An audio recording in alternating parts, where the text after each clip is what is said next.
Hello, everybody. Welcome to our webinar. We're so glad that we have you with us. We want to talk with you today about unlocking traceability, how we and you can make the most of your automatic tests.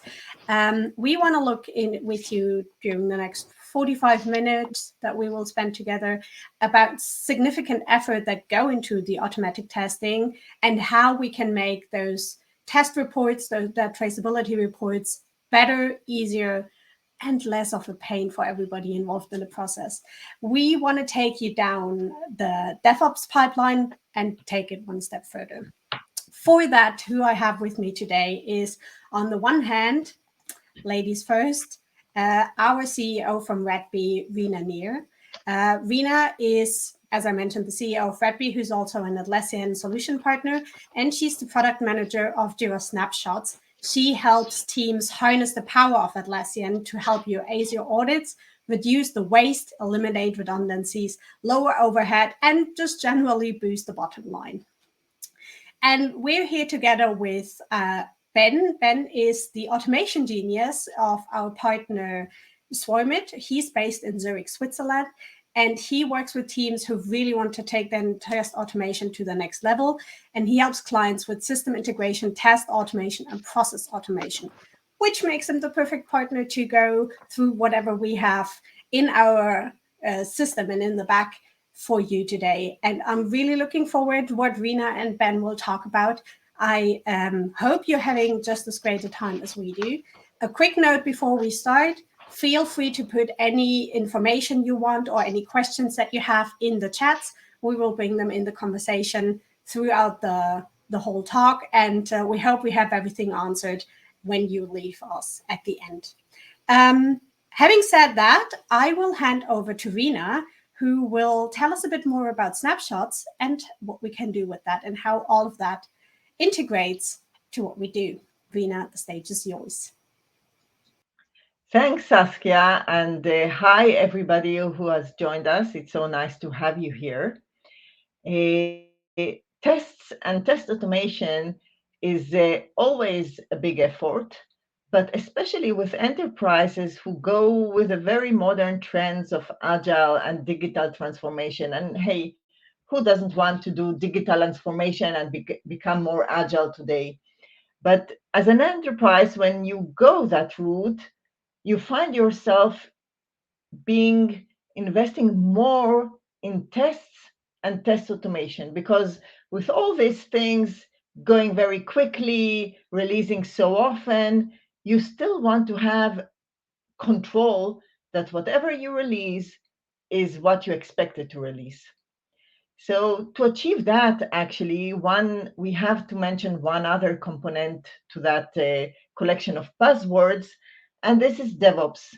And DevOps really, for enterprises, helps bring the promise of Agile to production, basically. Because with all the concepts that DevOps bring, which is more automation, more sophisticated pipeline, better collaboration across teams, these are very important concepts that really help larger teams to deliver quality in a very consistent manner.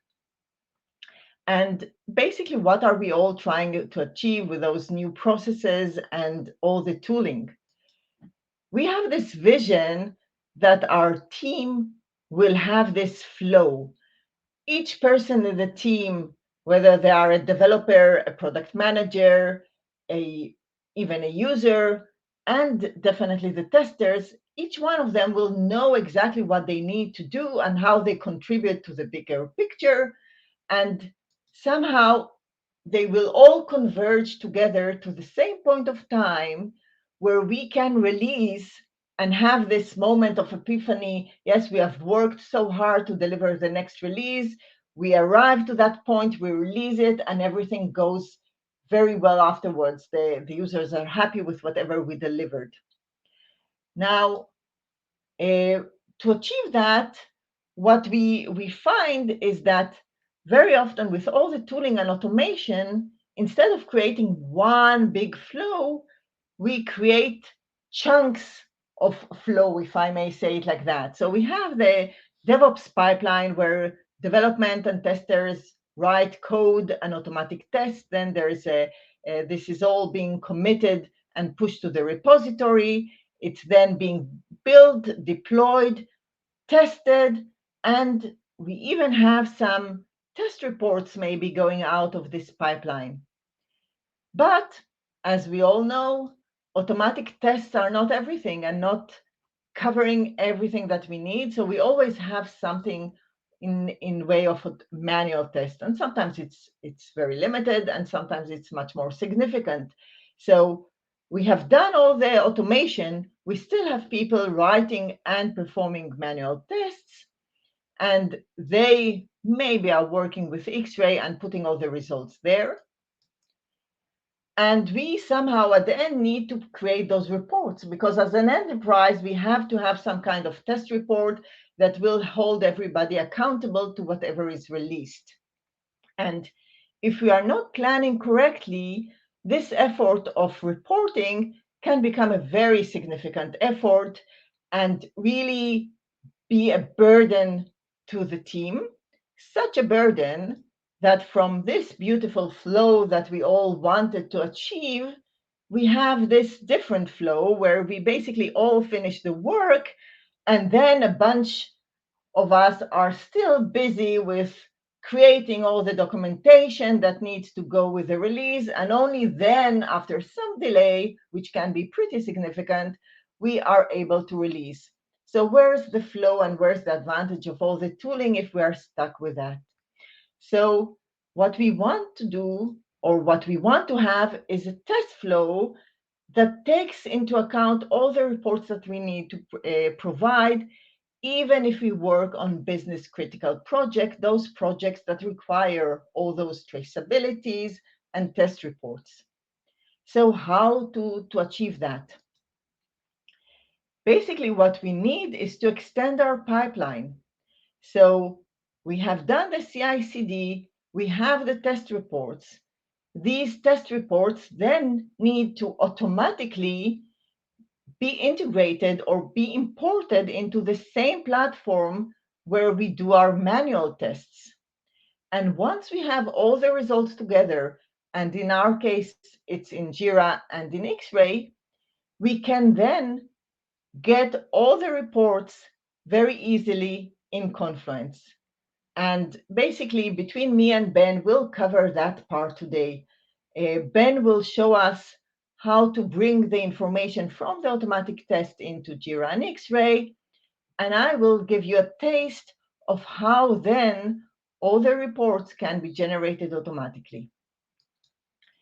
And the tools we'll be using is Xray and Jira software as the foundation of where you collect eventually all the data about the tests, and Confluence and Jira Snapshots, which is the platform we are going to use in order to generate the test reports. And before I allow Ben to jump into the more techy part that requires really scripting and integration between various tools, I want to give you a very quick glance into how the reports will look like after we have done this effort. And these reports are in Confluence. And this is Confluence. And this is an example of a test report that is generated once we have all the test information, both manual and automatic tests inside Jira. This is basically a Confluence page that has on it a table, which is a Jira snapshot table. The Jira snapshot table has static data. It's not dynamic. It doesn't show the data that Jira has now, but reflects the data in Jira at a certain point of time. So we have full control about that. We don't risk the fact that things in Jira change and the report suddenly will be changed. And we have full control on the different columns that appear here and what tests and what test executions are being shown. And we basically can build all the various reports that we need in our reporting for the release documentation, we can build them with different snapshots because the hierarchy, the selection of issues, and the relationship between the issues is totally configured per table. So, for example, I will show the full traceability report here, which takes us all the way from the epics on the left to the stories, to the test, and to the test runs, and displays the interesting columns, the ones that we were interested to show for each of these topics, for each of these issues. So, and to be able to generate these reports, the key here is to actually have the data inside Confluence, inside Jira, and from Jira, this data arrives to Confluence. Can you show the next slide, Saskia? Thank you. So, as we already mentioned, the key toolset that we have or we are using is Jira and Confluence, Jira Snapshots, and Xray. But in order to create the integration with the test automation, you need to go into the CI/CD toolchain, and Ben, in his talk, will mention a very specific use case where he uses GitLab, JUnit, and the Roboto framework. And these, of course, are just examples. You can use other tools as well using the same principles. So I'm very happy at this point to hand over to Ben. Ben, take it from here. Yes, thank you, Rina. As Rina already mentioned, I would like to show you an actual integration of Xray into GitLab with basically actually most test automation tools that exist, as long as they kind of produce the results that are needed, right? So this will be kind of three parts, as we can see here. So the first part we will look at is actually the Xray configuration. So how do we set up the Xray tests that they can be integrated with GitLab and the test automation tools. And then we also will have a look at the rather new feature, the Xray remote job trigger, which is a possibility to trigger the actual test executions directly out of Xray. Then in the second part, we will have a look at GitLab, where we see how the configuration of GitLab looks like and how it will then run the tests. And in the third part, then also how it can import the results into Xray, back into Xray.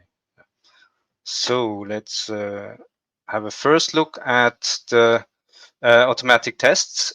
So how do you actually map those to Xray tests? So you have your test cases in your test automation tools, and you want to map them with Xray test cases. So there are actually two ways for that. The first one would be to actually let Xray do all the work. So you could just like import the results of your tests, automatic tests, and then Xray basically creates everything for you. It will create the Xray tests and the test execution.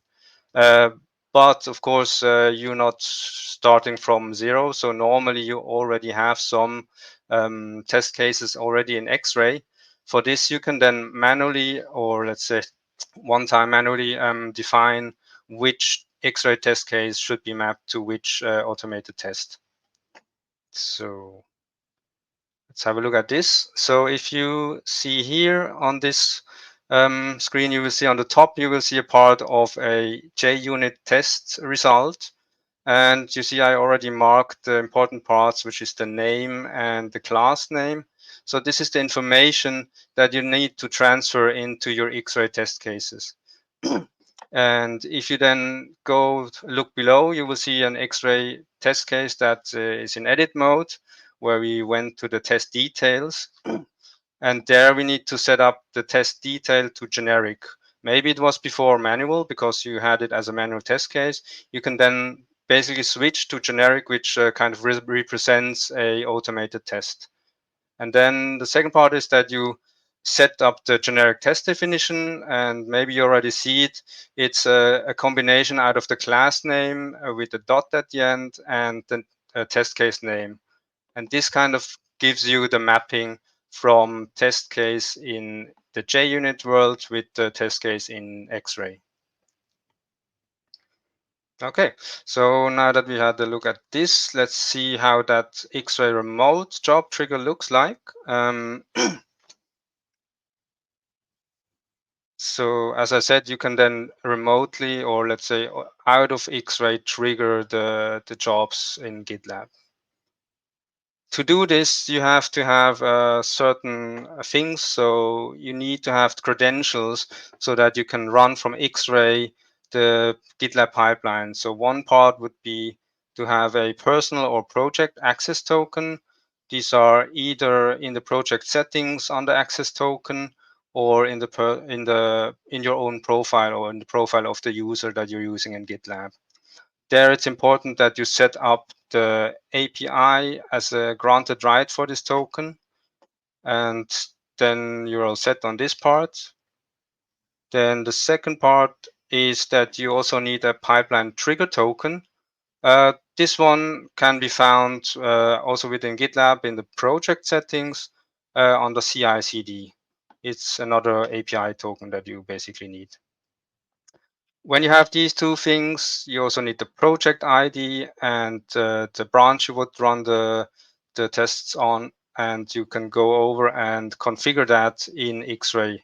In Xray, you have under your project settings, you have the possibility to use to create remote job triggers, as you can see here, and there's one specifically for GitLab actually.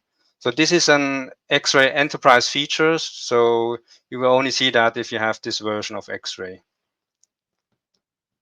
Okay, I will maybe show later in the demo how this in more detail looks like. When you created this setup, this integration, you will have, you will have in the test plan or in the test execution, actually in both of them, a new drop down called trigger build, where you can then trigger out of your test execution or test plan the actual test run over to GitLab. Okay. So then the second part would be here. What does it look like in GitLab and how is it configured? So the configuration in GitLab that will be then run is actually in a so-called file called gitlab-ci.yaml, which contains basically all the steps that will be run when you run the pipeline. So it basically here, it will kind of create a runner that uses a certain image. And if you look more in detail, I set up two jobs in here. One is for a JUnit test and one is for a robots framework test. They actually don't contain the trigger of calling or running the test cases, but only for demo purpose, I just put in the result call. So this will be a curl call, as you can see here. So it will then trigger the calls back to Xray.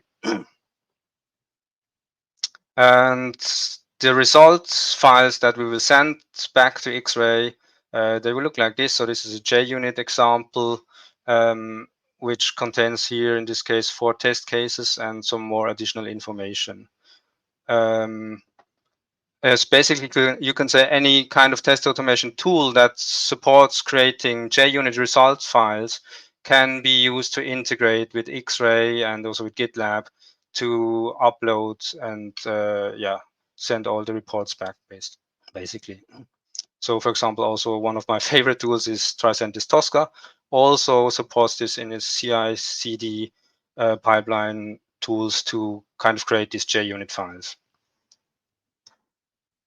Good.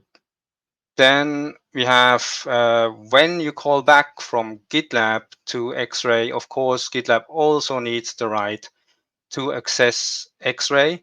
And for this, you basically either need a personal access token, which you can create in Jira under your profile, or the username password of the user that you would want to use for this. Okay, good. Then we have here just the example of a curl that I was talking about before. So this is what GitLab then calls to return the results. It will add things like the JUnit example XML, so the file that contains the results. You will have to add the access token in there and also the project key. Now there's more parameters as you can see below. Below we have like things like test execution key.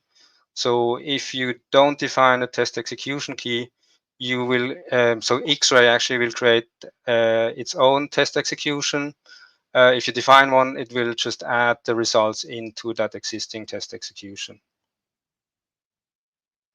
Okay, and then when it's ran, then everything should be back inside inside Xray. So I hope I could explain this more or less clear to you, and I would like to do a demo now for that.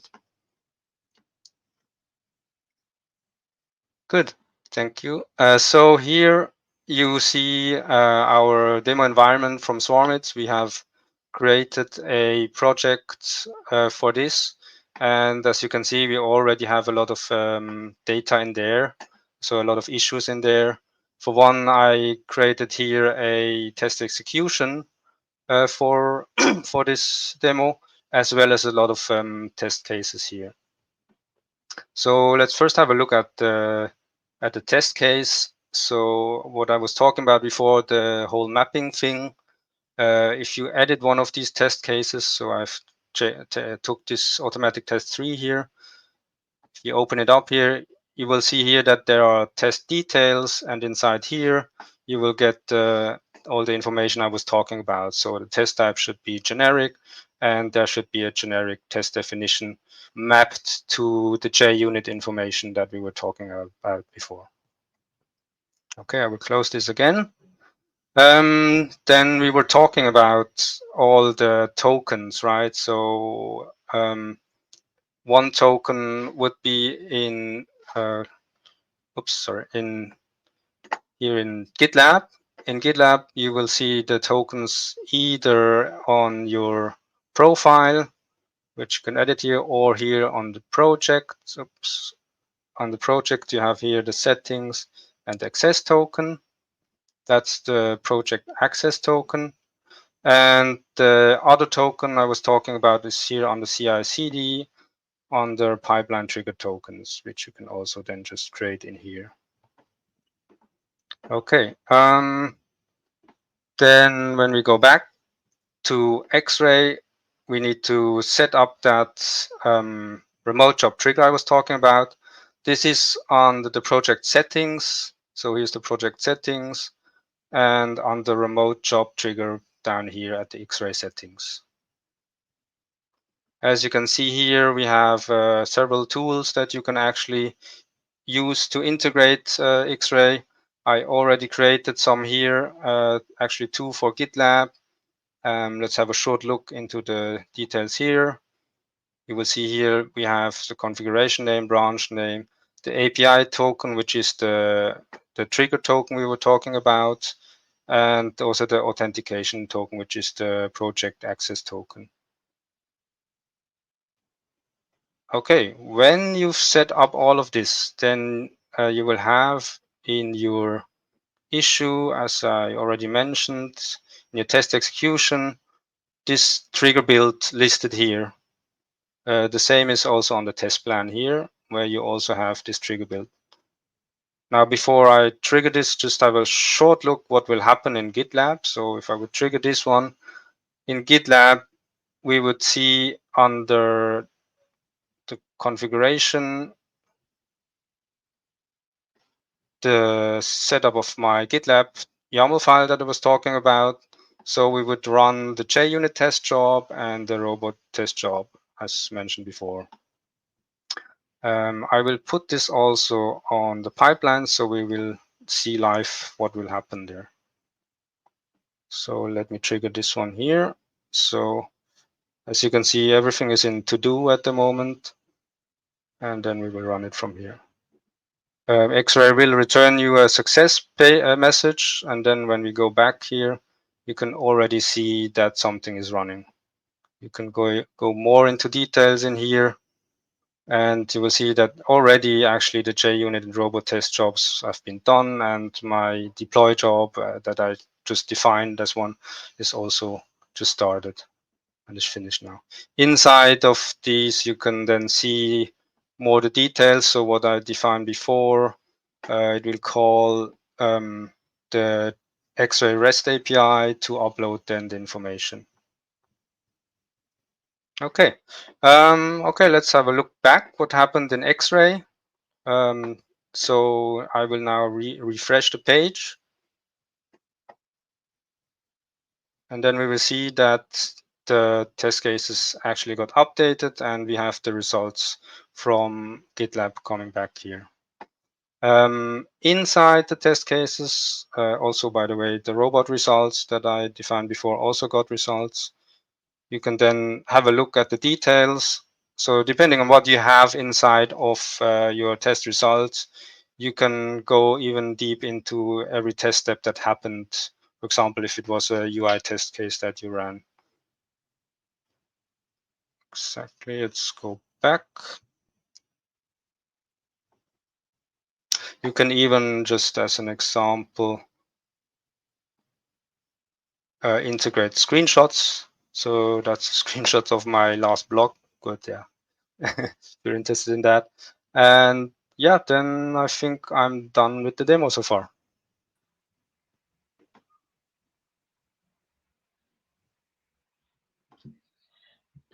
Thanks.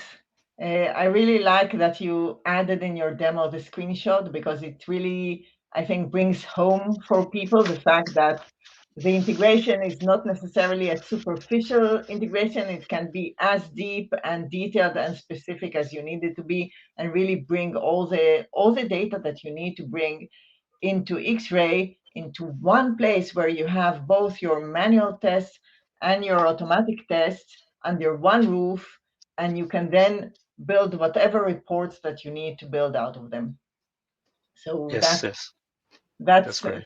very cool. And this is basically this blue arrow that we were shown by Ben. Now that we have all this data and the test results inside Xray, the next step would be basically to create our reports.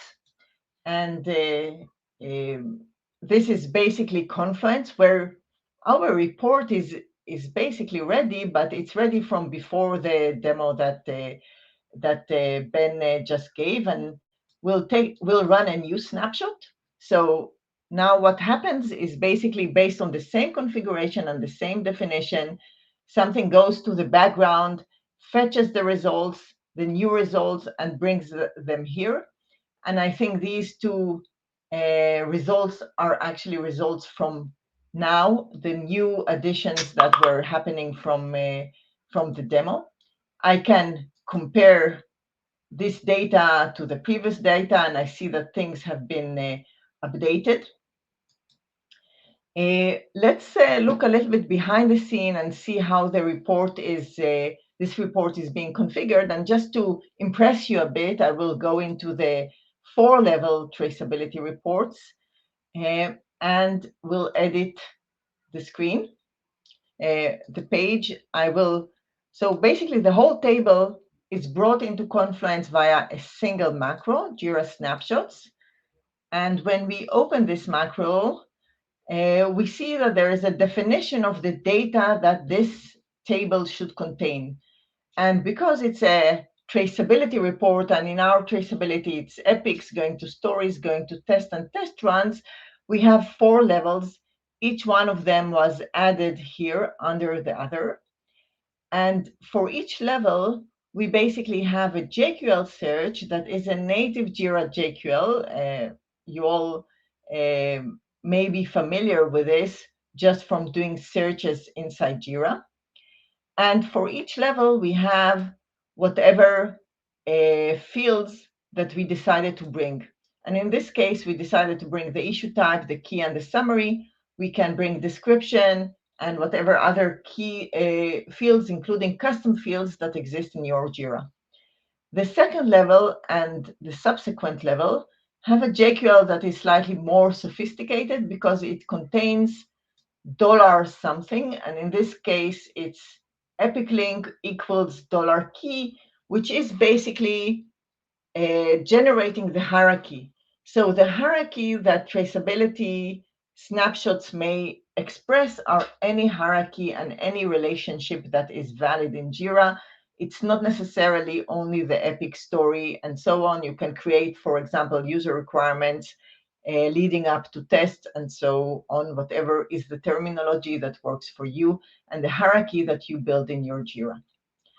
And the last level here is a test run level. And interestingly, test runs are not a Jira issue, but because Snapshots has such a deep integration with Xray, it can be configured to bring whatever fields exist in test runs into Snapshots. And these are internal fields that only Xray knows, but Snapshots, through the integration with Xray, can present them in the snapshot table. So that's basically how you configure snapshots. And with this full flexibility, you can define how many different reports you need to define for your release documentation. You define them upfront, and just in the last minute when you are ready to release, you can take the snapshot with the fresh data, and you can then share it with a stakeholder, export it as PDF, get it approved, whatever you need to do with the reports. We can now move back to the presentation. So after all that effort of integrating with your DevOps pipeline, Xray, and then the last mile being achieved with Confluence and Jira Snapshots for Confluence, we move from this sad state of affairs where we have invested huge amount of efforts but still are stuck with our reports at the end of the release.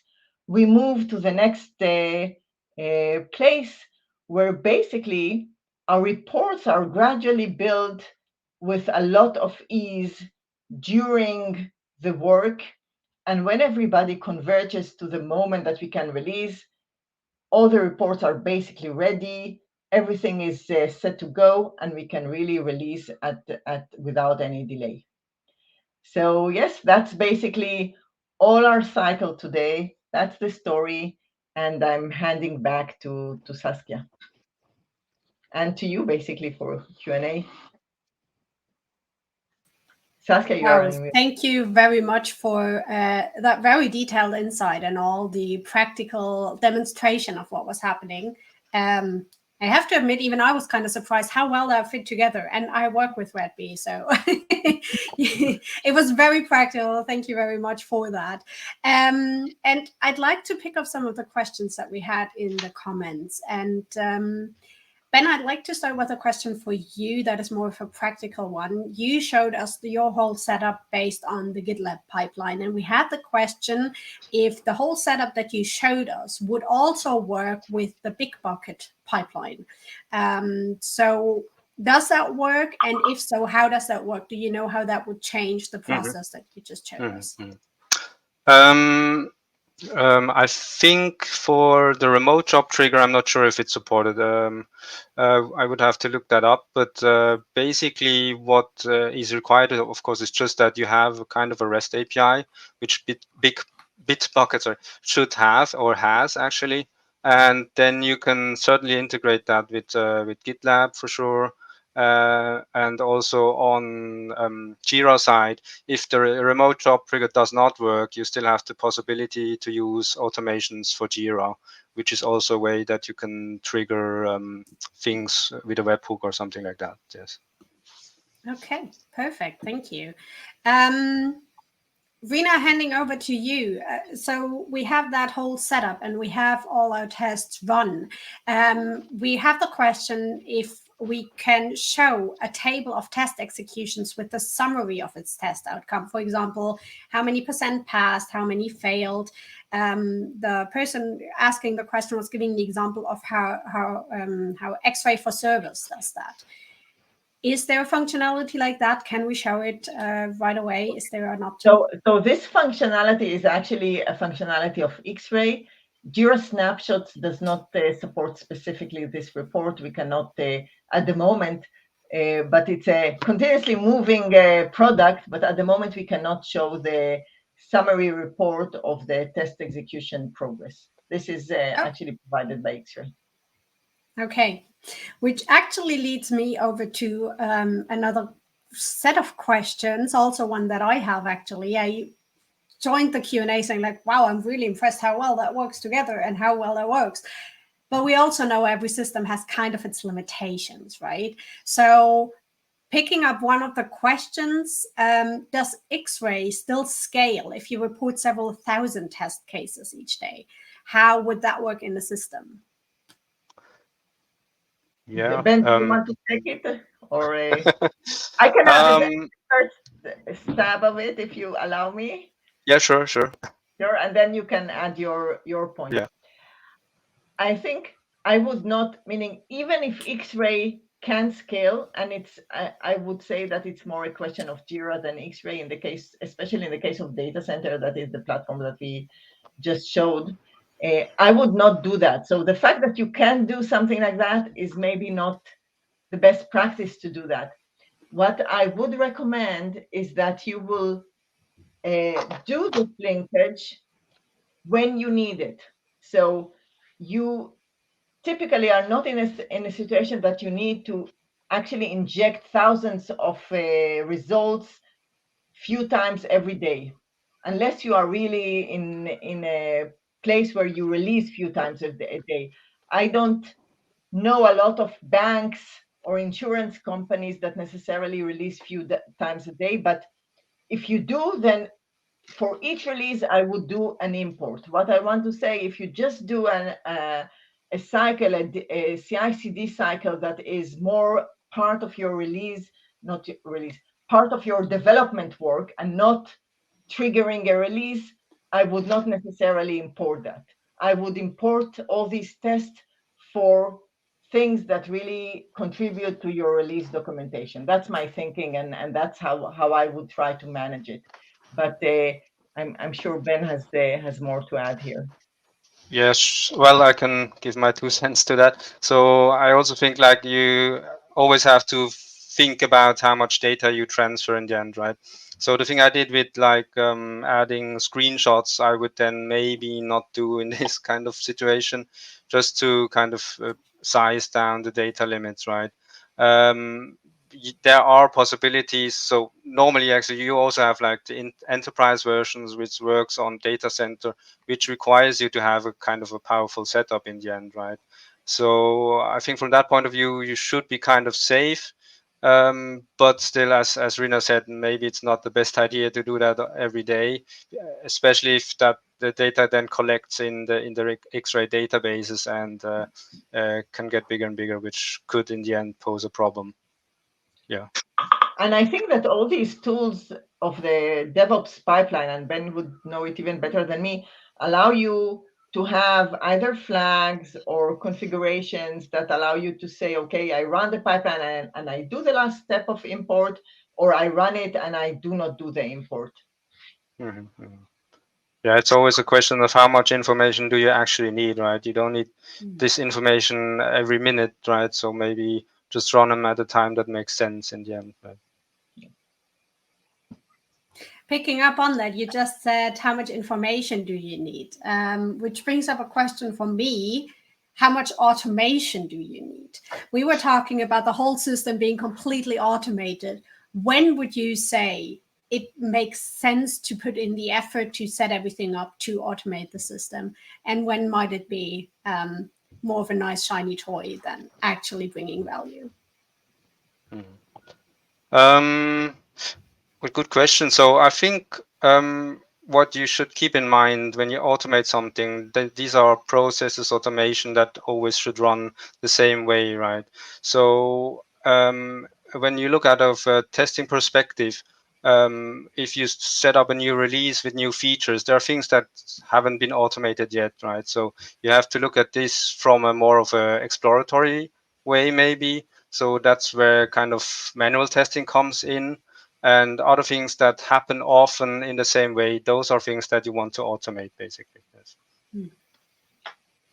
My 2 cents here is that you need to have the justification from the point of view of economy of scale to show that it actually saves an effort, because in some situations it may be that manually bringing back all these reports together makes sense.